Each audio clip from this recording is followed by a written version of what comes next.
मुझे चुनाव के समय में 2016 के चुनाव में, 2021 के बंगाल विधानसभा चुनाव में और इस वर्तमान चुनाव में भी लंबे समय तक बंगाल के विभिन्न क्षेत्रों में रह करके काम करने का सौभाग्य पार्टी ने दिया। मैं पूरी जिम्मेदारी के साथ में कह सकता हूं कि अब की बार बंगाल में परिवर्तन निश्चित है और साधारण जनता बंगाल की परिवर्तन का मानस बना चुकी है। लोगों ने तय कर लिया है कि बंगाल में जिस तरह की व्यवस्था पिछले 15 साल से तृणमूल कांग्रेस के शासन में, ममता जी के शासन में है, जिस तरह की व्यवस्था और अवस्था बंगाल की उससे पहले कम्युनिस्ट शासन के दौर में रही है। जो कटमनी, लूट खसोट, गुंडागिर्दी, बदमाशी, इन सब का आलम जो बंगाल में है, बंगाल की जनता उसको और स्वीकार करने को तैयार नहीं है।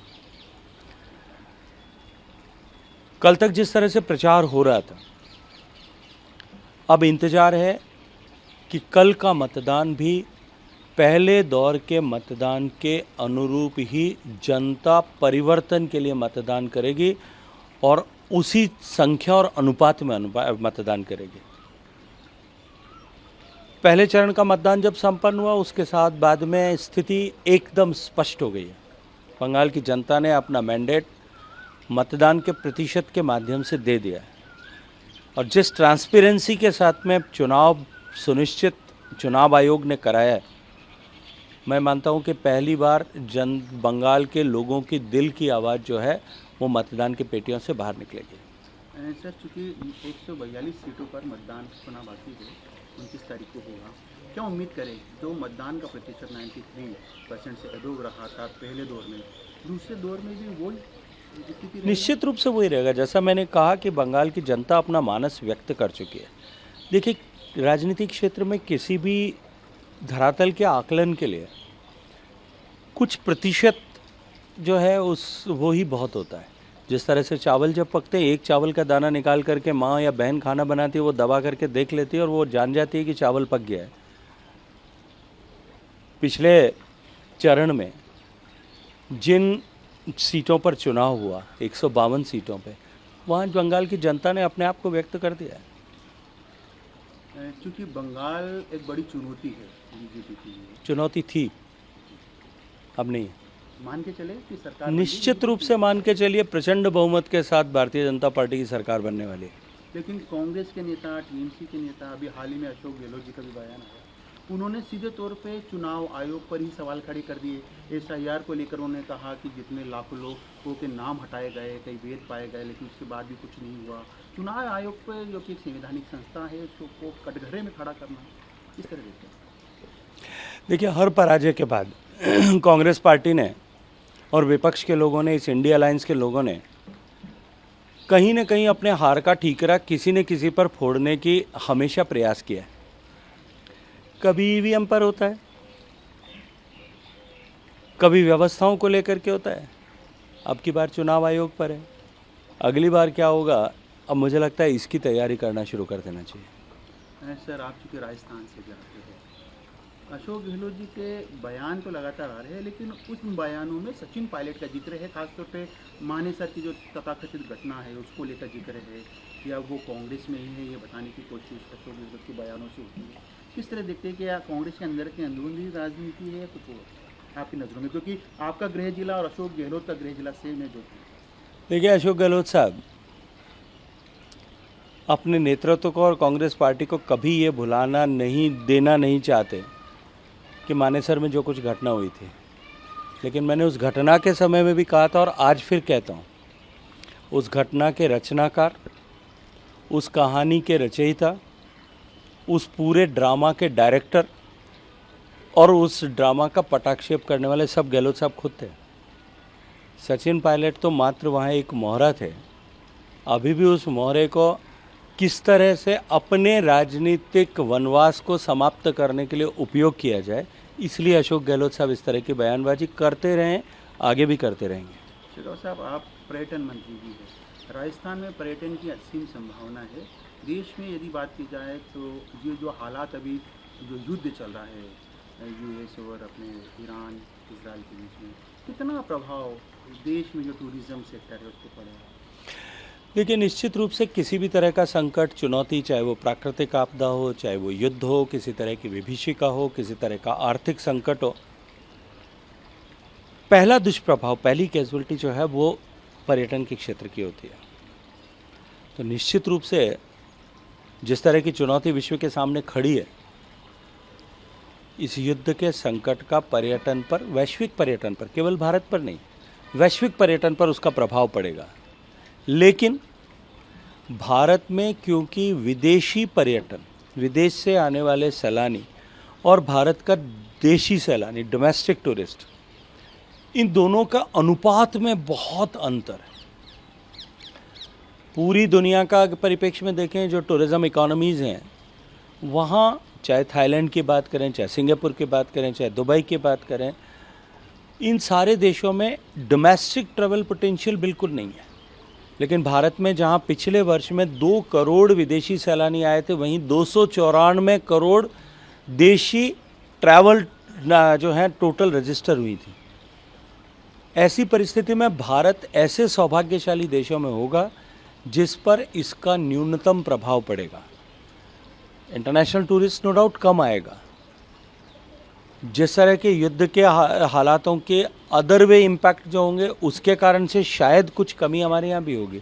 लेकिन जिस तरह से आर्थिक दृष्टिकोण से भारत प्रगति कर रहा है, माननीय प्रधानमंत्री जी के नेतृत्व में जिस तरह से इंफ्रास्ट्रक्चर की ग्रोथ हुई है, और भारत ने इस युद्ध के इम्पैक्ट को जिस खूबसूरती के साथ में अभी सरकार ने प्रधानमंत्री जी के नेतृत्व में संभाला है, मैं ये कहूँगा कि भारत ऐसा देश है जिस पर न्यूनतम प्रभाव इसका होने वाला है।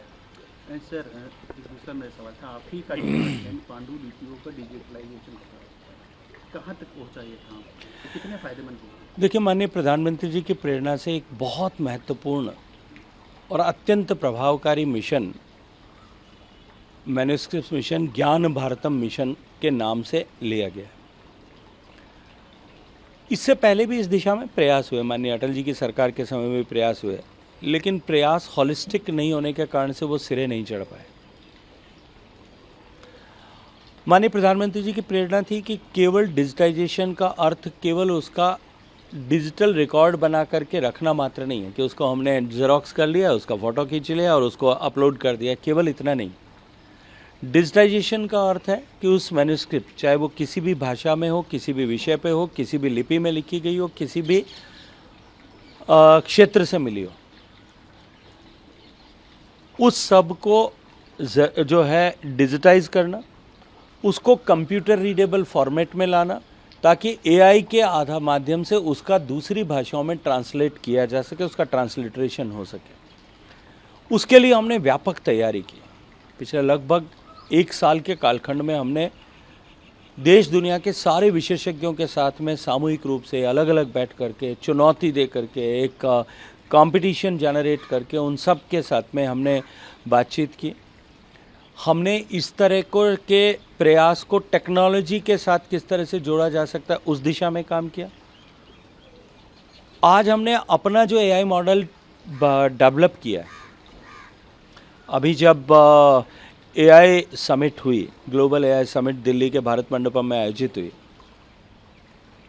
और उसमें जो भारत का पवेलियन था, उस भारत पवेलियन में जहां हमने ज्ञान भारतम मिशन को जो है डेपिक्ट किया था, शोकेस किया था, जब माननीय प्रधानमंत्री जी दुनिया भर के राष्ट्राध्यक्षों को लेकर के भारत पवेलियन दिखाने के लिए लाए थे, जो 30 सेकंड का समय हमारे मंडप के लिए, हमारे पवेलियन के लिए, हमारे एग्जिबिट के लिए रखा गया था, वो 30 सेकंड 30 मिनट में परिवर्तित हो गया था। इतना इंटरेस्ट के साथ दुनिया ने उसको देखा। अभी हमने उस दिशा में देश भर में पांडुलिपियों की खोज करने के लिए पिछले महीने से एक प्रयास प्रारंभ किया, एक मिशन प्रारंभ किया है। और मैं गर्व के साथ में कह सकता हूं कि उस सर्वे में अब तक 62 लाख से ज़्यादा पांडुलिपियों को हम आइडेंटिफाई करके, उनका फ़ोटो खींच करके, उनके फ़ोटो सहित उनको अपलोड कर सकें। हमने 62 लाख पांडुलिपियों को खोज लिया जिनका डिजिटाइजेशन करना है।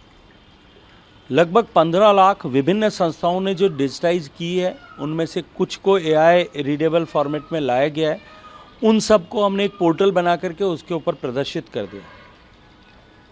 और आपने प्रभाव की चर्चा की कि उसका क्या फ़ायदा होगा।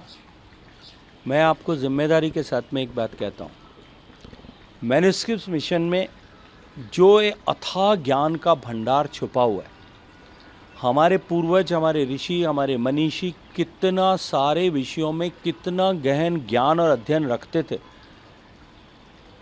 इन मैन्युस्क्रिप्ट्स के माध्यम से जब वो इस डिजिटाइजेशन और एआई ट्रांसलिट्रेशन की फैसिलिटी से जब वो देश और दुनिया के सामने आएगा, मैं जिम्मेदारी से आज आपके दर्शकों को ये कहना चाहता हूँ कि भारत के प्रति देखने का नज़रिया और भाव दोनों बदल जाएगा। सर, एक मेरा लास्ट सवाल था। हाल ही में मल्लिकार्जुन खड़गे का बयान आपने सुना होगा, प्रधानमंत्री जी को लेकर किस प्रकार का विवादित बयान दिया, और उसके बाद राहुल गांधी ने एक ट्वीट भी करा, बयान दिया है आरएसएस को लेकर। किस तरह देखते हैं, क्योंकि लगातार जो बयानबाजी है, विवादित बयानबाजी सामने आ रही है? देखिए, खींच, खिसियाहट, बौखलाहट, फ्रस्ट्रेशन उस सब का प्रदर्शन है। 2023-24 के चुनाव के समय में भी, जिस 23 के चुनाव में राजस्थान में, मध्य प्रदेश में, छत्तीसगढ़ में हम प्रचंड बहुमत के साथ जीते थे, उससे पहले भी इसी तरह के बयान दिए गए थे।